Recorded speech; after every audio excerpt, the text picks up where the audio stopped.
like a Hellcat.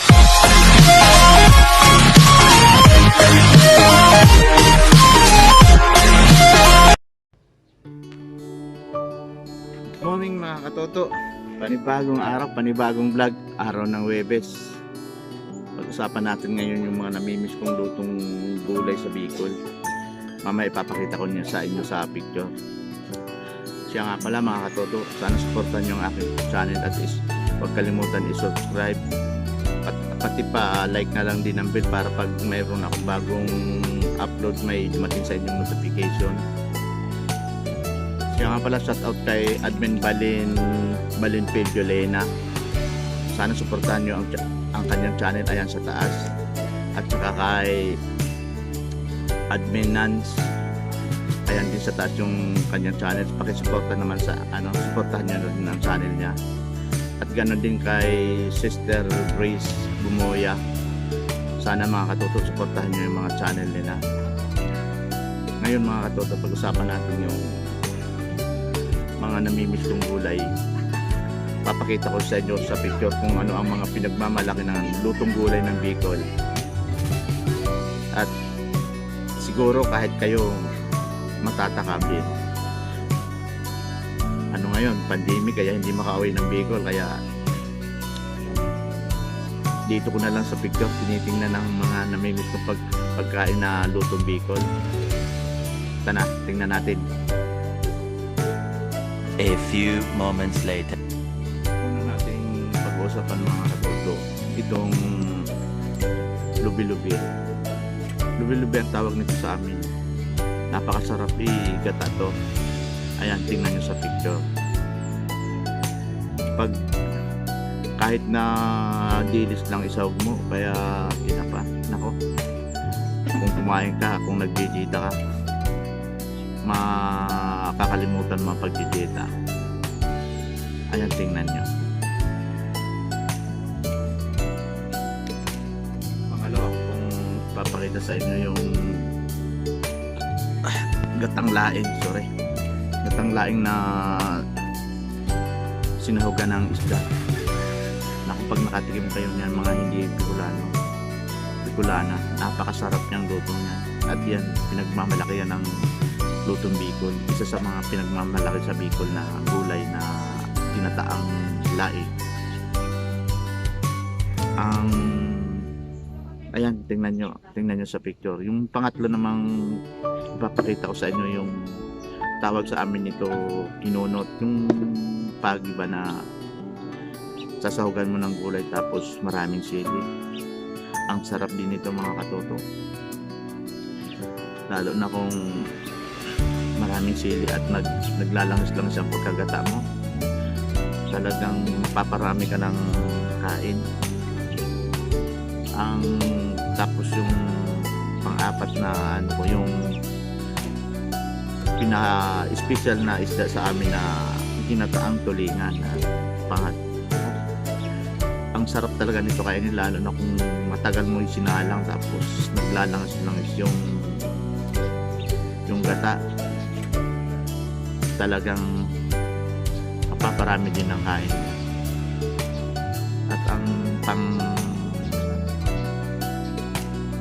ilan na ba? Pang lima kong ipapakita yung tawag sa amin, yung baluko. Ewan ko kung anong tawag nito sa inyo. Ito, kahit na pakuluan ko lang sa asin at napakasarap talaga dito. Kaso taghirap na kasi ngayon yung puti niya, yung tinatawag natin na ini-export na, kaya ang kukuha mo na lang pero masarap pa rin yung niya, pinakalaman yung pula ang tawag sa amin. Maraming luto to, gata sa gata rin, ang sarap nito igata. Yung balukon tawag sa amin, ayaw ko sa inyo kung ang tawag nito. 2 hours later. Mga katoto, isa-isa naman natin ang namimiss kong merienda sa Bicol. Yung mga natural na makukuha mo sa paligid lang, yung mga kadalasang tinatanim sa malapit bahay, tulad ng kamuting kahoy. Kahit ngayon hindi talaga ako nagsasawa sa kamuting kahoy, kamuti. At ang kamote, maraming luto rin ang nagagawa. Yung matamis, na kamote, sarap din yung ano, lalo pag galing ka sa ulan. Tapos yung isa talaga na palagi ko dati kinakain yung saging, nasaba yung pinakro ang tawag sa amin, ewan ko sa inyo kung ano tawag, yung hihiwain mo siya tapos lalagyan mo ng gata, pinakro ang tawag niya sa amin. Sarap talaga merienda niya, lalo na kung galing ka sa ilog tapos basang-basa kapag mo, o kaya galing ka sa trabaho, sa sakahan, magtrabaho, pag uwi mo may ganun tapos kape. Napakasarap talaga kainin ng pinakro. Yan ang mga namimiss ko ngayong pandemya. Hirap talaga itong pandemya. Ang dami nating namimiss na bagay na hindi natin magagawa. Pero ganun talaga. Wala naman tayong magagawa eh. Kundi harapin itong pagsubok na dumating sa atin. Sana nga mag-back to normal na tayo. Kasi ang hirap ng buhay ngayon.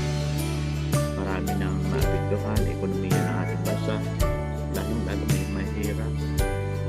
Tapos kawawa talaga kung walang pinagkakakitaan. Kung maraming nawala ng trabaho. Pero magkaganon pa man, fight lang tayo, gugulang lumaban sa hamon ng buhay. Lalo na rin yung mga OFW. Shout out sa inyo. Alam ko, grabe paghihirap. May mga OFW tayo na nawala ng trabaho dahil sa virus na to.